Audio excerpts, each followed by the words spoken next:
দর্শক, মাগুরাতেও ত্রিমুখী সংঘর্ষের খবর পাওয়া গেছে। সেখানে আছেন সহকর্মী মোহাম্মদ ইউনুস আলী।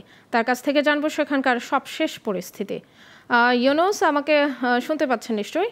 জি শেফালি, আমি নিশ্চয়ই শুনতে পাচ্ছি। আমরা জানতে পেরেছি মাগুরার বিভিন্ন স্থানে বিক্ষিপ্ত সংঘর্ষ হয়েছে। এসব সংঘর্ষে কতজন হতাহত হয়েছে আমাদেরকে জানাবেন। শেফালি, আপনি জানেন যে বৈষম্য বিরোধী ছাত্র আন্দোলন চলছে।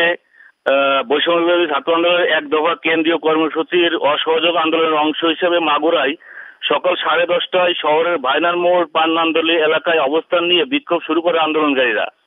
এই সময় তাদের এই আন্দোলনের সাথে একত্রতা ঘোষণা করে বিক্ষোভে অংশ নেয় বিএনপি ও তার অঙ্গ সংগঠনের নেতাকর্মী ও সাধারণ জনতা।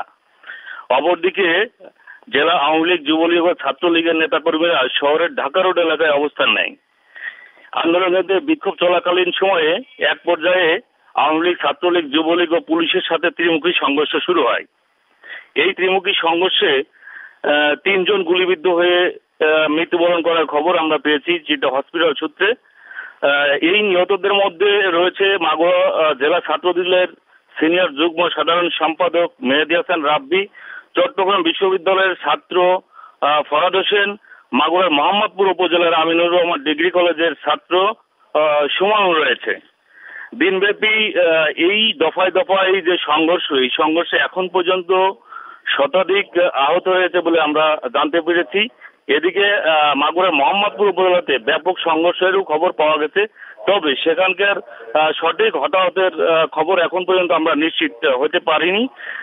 এখন যদি মাগুরার সার্বিক অবস্থার কথা আমি বলি, যে শহরে এক ধরনের থমথমে পরিস্থিতি বিরাজ করছে।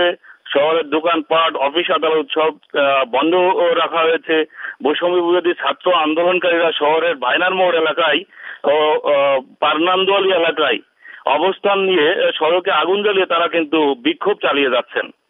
এবং আমরা তাদের সাথে আন্দোলনকারীদের সাথে আমরা কথা বলার চেষ্টা করেছি। তারা যেমনটি আমাদেরকে জানিয়েছে, তারা বলছেন যে সরকারের পদত্যাগ না হওয়া পর্যন্ত তারা রাস্তায় অবস্থান করবেন এবং কোনোভাবেই তারা বাসায় ফিরে যাবেন না। তারা শান্তিপূর্ণভাবে এখন শহরের প্রাণ কেন্দ্র ভাইনার মোড় এবং বিভিন্ন কেন্দ্রে তারা অবস্থান করছে এবং বিভিন্ন সরকার বিরোধী স্লোগান তারা এখন দিচ্ছেন।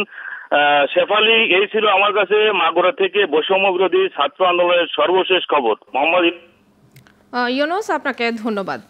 দর্শক, মাগুরা থেকে সহকর্মী ইউনুস আলী যুক্ত ছিলেন, সেখানকার সবশেষ খবর আমাদেরকে জানাচ্ছিলেন।